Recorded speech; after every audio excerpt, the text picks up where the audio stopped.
అందరికీ నమస్కారం, శుభోదయం. ఈరోజు ప్రధాన దినపత్రికలను వార్తలు కానీ విశ్లేషించినట్లయితే, ముందుగా ఈనాడు దినపత్రిక తీసుకున్నట్లయితే, పతాక స్థాయికి యుద్ధం, పేలులతో దద్దరిల్లుతున్న టెహ్రాన్ ప్రభుత్వ టీవీ కార్యాలయంపై ఇజ్రాయెల్ దాడి. ప్రతిగా 100కు పైగా బాలిస్టిక్ క్షిపణులను ప్రయోగించిన ఇరాన్, అమెరికా దౌత్య కార్యాలయాన్ని తాకిన క్షిపణి. ఇజ్రాయెల్ దాడుల్లో ఐఆర్జీసీ నిఘా సంస్థ అధిపతి మృతి. ఇరాన్కి ఇజ్రాయెల్కి మధ్య ఉద్రిక్తలు తీవ్రస్థాయికి చేరి యుద్ధం పతాక స్థాయిలో చేరినట్టు తెలుస్తున్నది. ఇరాన్ రాజధాని టెహ్రాన్ని పేలులతో దద్దరిల్లిస్తున్న టెహ్రాన్లో ఉన్నటువంటి ప్రభుత్వ టీవీ కార్యాలయంపై కూడా ఇజ్రాయెల్ దాడి చేసినట్టు తెలుస్తుంది. ఇజ్రాయెల్ దాడుల్లో ఐఆర్జీసీ నిఘా సంస్థ అధిపతి కూడా మృతి చెందినట్లు తెలుస్తున్నది. ఇరాన్ క్షిపణుల దాడితో ఇజ్రాయెల్లో టెల్ అవీవ్లో ఎగిసిపడుతున్న మంటలు. అదే ధీటుగా ఇరాన్ కూడా కొన్ని బాలిస్టిక్ క్షిపణులతో ఇజ్రాయెల్ మీద దాడి చేస్తున్నట్టు తెలుస్తున్నది. ఈ యుద్ధం అనేది ఎక్కువ కాలం కొనసాగటం కూడా మంచిది కాదు. ఎందుకంటే యుద్ధం ఇలాగే కొనసాగితే ప్రపంచంలో చమురు నిక్షేపాలు కొరత ఏర్పడి తీవ్రంగా వాటి ప్రభావం మన మీద కూడా పడేటటువంటి అవకాశం ఉంది. పెట్రోలియం ఉత్పత్తుల యొక్క రేట్లు కూడా పెరిగేటటువంటి అవకాశం ఉంది. ఇప్పటికే చమురు బ్యారెల్ ధర వచ్చేసి $150 వరకు కూడా పెరిగినట్టు తెలుస్తున్నది. జనగణనపై గెజిట్ నోటిఫికేషన్ విడుదల. అది ఎప్పుడూ ఉన్నటువంటి పాత జనాభా లెక్కల ప్రకారం ఇంతవరకు జరుగుతున్నది ఇండియాలో ఉన్నటువంటి కార్యకలాపాలు. కాబట్టి కొత్తగా అంటే రిజర్వేషన్ సౌకర్యాలు కానీ అనేక కార్యక్రమాలన్నీ కూడా దాదాపు 2011 అంతకుముందు కులగణన ప్రకారమే జరుగుతున్నది. కాబట్టి ఇప్పుడు కొత్తగా మళ్ళీ కులగణన చేయడానికి కేంద్ర ప్రభుత్వం జనగణన గెజిట్ నోటిఫికేషన్ విడుదల చేసింది. జనగణన కులగణన రెండు కూడా ఉంటాయన్నమాట. దాంట్లో కులగణన ప్రస్తావన లేదన్న కాంగ్రెస్, ముందే ప్రకటించామన్న కేంద్రం. ఇచ్చినటువంటి గెజిట్ నోటిఫికేషన్లో కులగణన ప్రస్తావన లేదని కాంగ్రెస్ ఆరోపిస్తుంది. దాన్ని మేము ముందే ప్రకటించామని చెప్తుంది కేంద్రం. Grand cross of the order of Makarios 3 పురస్కారంతో మోడీకి సైప్రస్ అత్యున్నత పౌర పురస్కారం ఇచ్చింది. ఆ దేశ అధ్యక్షుడికి కాశ్మీర్ కార్పెట్ను, ఏపీలో తయారైన వెండి పొరుసును బహుకరించిన ప్రధాని. పశ్చిమాసియాలో ఉద్రిక్తులపై ఇరువురు నేతల ఆందోళన. ప్రధాని మోడీ సైప్రస్ దేశంలో పర్యటిస్తున్నాడు. సైప్రస్ దేశం అనేది తుర్కియా దేశానికి పక్కనే ఉంటుంది. మొన్న జరిగినటువంటి పెహల్గాం దాడుల్లో తుర్కియా దేశం అనేది పాకిస్తాన్కి ప్రత్యక్షంగా మద్దతు తెలియజేసింది. తుర్కియా పక్కన ఉన్న సైప్రస్ దేశం అనేది మన భారతదేశానికి మద్దతు ప్రకటించింది. సైప్రస్కి తుర్కియాకి అనేక ఉద్రిక్త భేదాభిప్రాయాలు ఉన్నాయి. ఎప్పుడు కూడా వాళ్ళకి రెండు దేశాలకి కూడా పడదు. వాళ్ళు ఎప్పుడు కూడా అనేక రకమైన పోరాటాలతో ఇబ్బంది పడుతూనే ఉన్నాయి రెండు దేశాలు.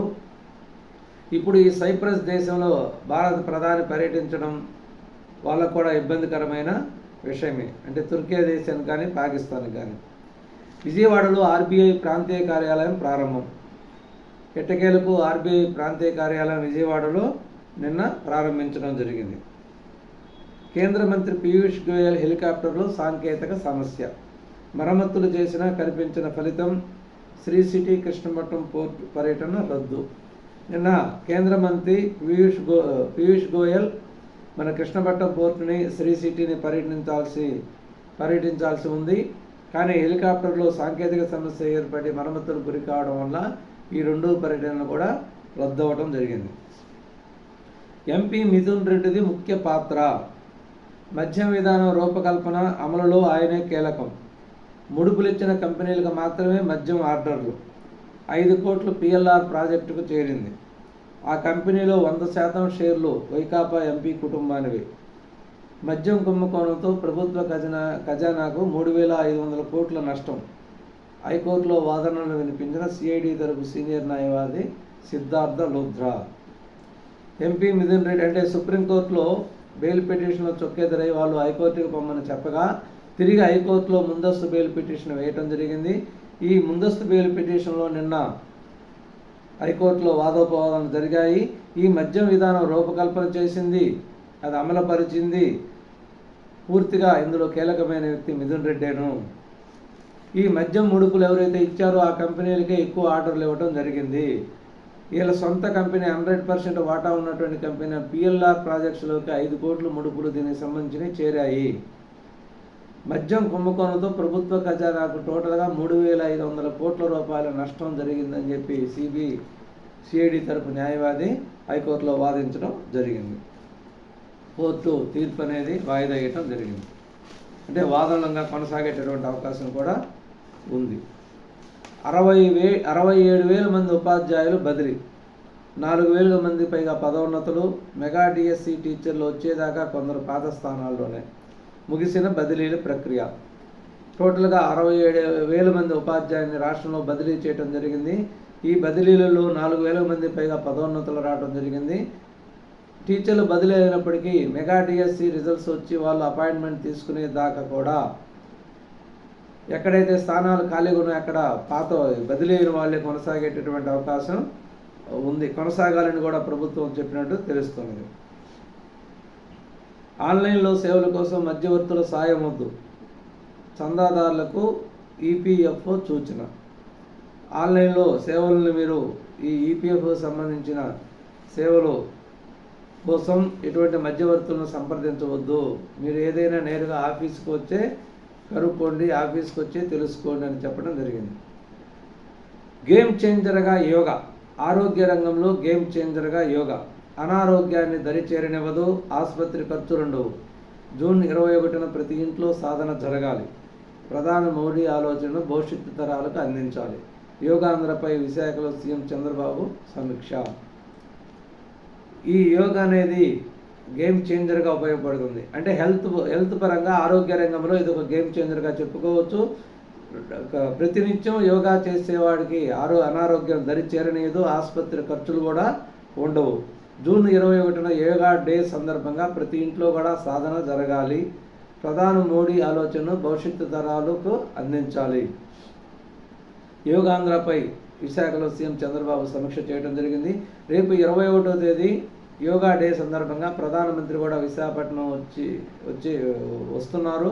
యోగా డేలో పాల్గొని యోగా సాధన చేస్తున్నారు. దాదాపు ఆ రోజు దేశ ప్రజలంతా కూడా యోగా సాధన చేయటం జరుగుతుంది.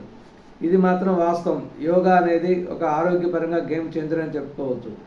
ప్రతి ఒక్కరూ ప్రతినిత్యం కూడా రోజుకు కనీసం ఒక అరగంట సేపు కానీ యోగా కానీ చేసినట్లయితే వాళ్ళకి ఎటువంటి అసౌకర్యాలు ఉండవు, ఆరోగ్యపరంగా బాగుంటుంది, ఎటువంటి చీటికి మాటికి అనారోగ్యాలు కలగవు. దానివల్ల మీకు హాస్పిటల్ ఖర్చు కూడా తగ్గటమే కాకుండా మీ ఆలోచనలో కూడా చురుకుదనం వస్తుంది, కాన్ఫిడెన్స్ లెవెల్ కూడా పెరుగుతాయి. ముఖ్యంగా రాబో రోజుల్లో పాఠశాలలో యోగా అనేది ఒక పాఠంగా ఏర్పాటు చేసి ప్రతిరోజు కూడా ఒక యోగాకి ఒక 1 అవర్ కేటాయించడి. అంటే క్రీడల పోటీల్లో భాగంగా యోగా కూడా సాధన చేయించాలి పిల్లలకి. ఇలా వాళ్ళని ప్రాథమిక దశలోనే యోగాకి కానీ అలవాటు చేసినట్లయితే వాళ్ళ ఆలోచనలు బాగుండటమే కాకుండా సమాజం పట్ల ప్రేమ, అభిమానం, అవగాహన అనేది ఏర్పడుతుంది, ఒక బాధ్యత అనేది ఏర్పడుతుంది. వాళ్ళు చెడు అలవాట్లకు ముఖ్యంగా బానిస కాకుండా ఉంటారు. మన రాష్ట్రంలో యువతను బట్టి పీడిస్తున్న ప్రముఖమైన చెడు అలవాట్లు గంజాయి, డ్రగ్స్, అదేవిధంగా ఆన్లైన్ గేమ్స్, అనేక రకాలు విధాలుగా వీళ్ళు బానిస అయ్యి సమాజానికి ఇబ్బందికరంగా మారటం కూడా జరిగింది. ఇవన్నీ కూడా అధిగమించాలంటే వాళ్ళు తప్పు చేసినప్పుడు వాళ్ళని శిక్షించేదానికంటే కూడా వాళ్ళ ప్రాథమిక దశలోనే వాళ్ళని యోగాకి కానీ అలవాటు చేసినట్లయితే ప్రాథమిక పాఠశాల దశలోనే వాళ్ళు ఎటువంటి పొరపాట్లు చేయకుండా సమాజంలో బాధ్యత గల పౌరులుగా ఉండేటటువంటి అవకాశం ఉంటుంది. కాబట్టి ఇది ఖచ్చితంగా హెల్త్ పరంగా ఎప్పుడైతే గేమ్ చేంజర్ అయిందో అది రాష్ట్రంలో కూడా ఒక గేమ్ చేంజర్గా మారుతుంది. అన్ని రంగాలలో కూడా అభివృద్ధి చెందేటటువంటి అవకాశం ఉంది. కాబట్టి యోగాని అందరూ తప్పనిసరిగా సాధన చేయండి. ప్రతిరోజు నిత్యకృత్యంగా అలవాటు చేసుకొని యోగాను సాధన చేసి మీ ఆరోగ్యాన్ని బాగుపరుచుకొని మీ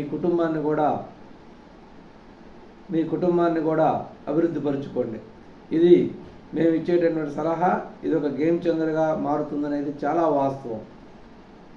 మీరు కంటిన్యూగా 15 రోజులు యోగా చేయండి. ఆ మార్పు అప్పుడే మీలో కనిపిస్తుంది.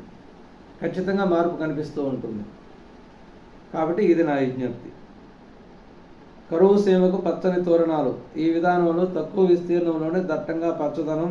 SKU పరిశోధనలో వస్తున్న సానుకూల ఫలితాలు ఏమిటి? ఈ మియావాకి అంటే మొక్కలు వృక్షాలై SKUలు ఊపిరి పోసుకున్న దట్టమైన అడవి. ఈ అడవిని మనమే క్రియేట్ చేస్తాం అన్నమాట.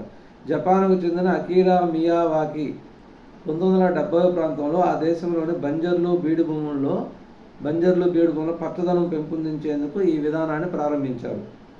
నగరాల్లో తక్కువ విస్తీర్ణంలో ఎక్కువ మొక్కలను నిర్దిష్ట విధానంలో కానీ పెంచితే అవి దట్టమైన అడవులుగా ఎదుగుతాయని ఆయన ప్రతిపాదించడం జరిగింది. ఇది ఇక్కడ కూడా అమలుపరిచేటటువంటి అవకాశం ఉంది. SKU యూనివర్సిటీలో దీన్ని ప్రయోగాత్మకంగా అమలు చేయటం జరిగింది. ఇది ఈరోజు ప్రధాన దినపత్రికలోని ముఖ్యమైన అంశాలు. నమస్కారం, ధన్యవాదాలు.